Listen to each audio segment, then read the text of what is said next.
Mayong buntag sa tanan. I am Mrs. Jovelyn Pilario and I am currently teaching Taiwan National High School. Ang alumni graduates ng Angelica first batch ng ako i-acknowledge ang first batch ng graduates sa Taiwan National High School.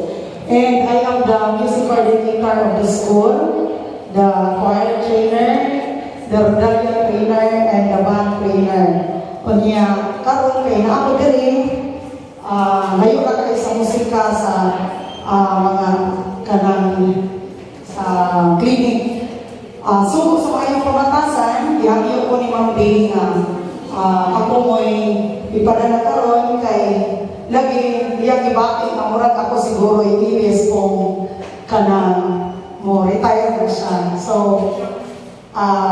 isip ayong pamatasan sa walay duwa-duwa itando sa ko niya. So, mahimo na po siguro kong training coordinator aside sa music coordinator. So, kay kani ato man yung trabaho sa walay kusmod kinasikasin na kong pagadawa ko ng Joyce, no? Designer na mapod ko, no?